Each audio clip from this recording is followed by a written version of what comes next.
Olá, resolução do exercício 10 da lista das aulas 29 e 30 de tombamento e alavancas do professor Fábio Teixeira, da turma de Medicina de Física do Poliedro, Campinas.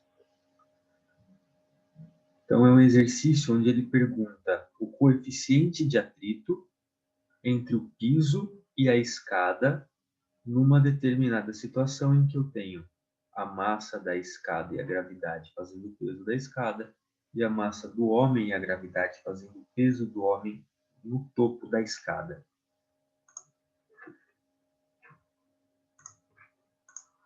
Então, a gente vai ter a representação das forças normal com o chão, peso da escada no centro da escada homogênea, peso do homem onde o homem está no topo da escada, a normal com a parede, não há atrito com a parede, a gente vai ter atrito com o chão.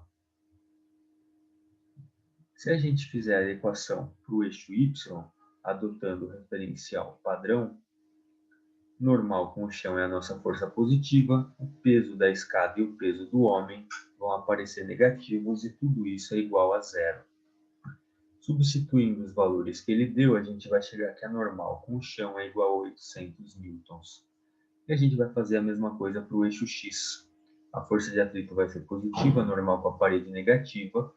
Força de atrito é μ vezes a normal com o ponto de aplicação, então é a normal com o chão. E aqui a normal com a parede passa para o outro lado da equação positiva. E a gente já sabe que a normal com o chão é 800.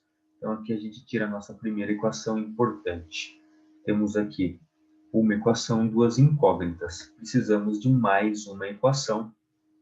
Como já fizemos as duas equações de translação, vamos fazer agora a equação de rotação, escolhendo como polo o pé da escada e o sentido anti-horário como positivo. Dessa maneira, quem está fazendo girar no sentido positivo é a normal com a parede. A normal com a parede, se ela vencer, por assim dizer, ela empurra a escada para cá. Então, ela faz girar no sentido anti-horário. Já o peso da escada e o peso do homem fariam a escada cair. Por isso, seriam no sentido negativo, sentido horário. Então, os momentos vão entrar negativos. E como está parado, a soma dos momentos é igual a zero. Essas duas forças, como estão no ponto que a gente escolheu como polo, o braço delas seria zero, né? O L delas seria zero, então o momento delas nem precisa aparecer. A gente geralmente pensa nessa fórmula como se a gente estivesse fazendo a força e o seno.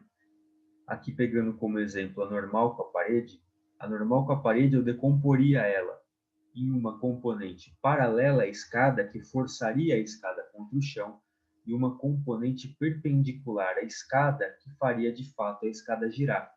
Então, se o ângulo θ aparece aqui, esse ângulo θ está oposto a esse cara que representa a força que nos interessa.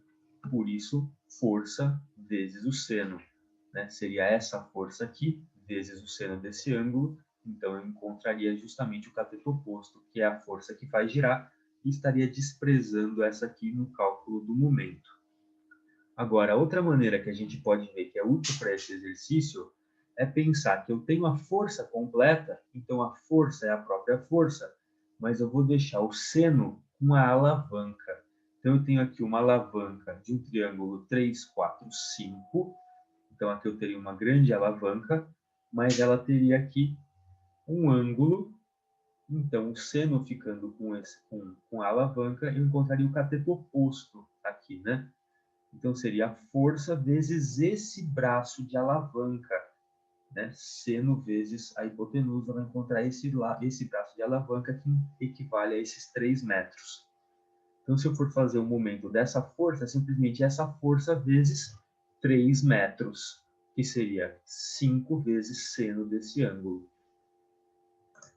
Então, aplicando esse raciocínio para todas as forças que nos interessam, a gente vai ter aqui a normal com a parede vezes 3, que é todo esse braço aqui.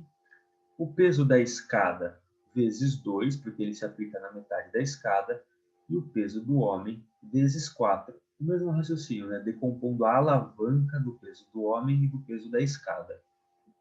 E aí, substituindo os dados do enunciado, a gente vai encontrar que a normal com a parede é 1000 newtons.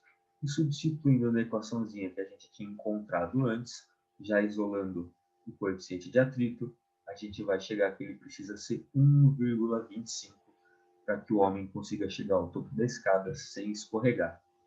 Muito obrigado.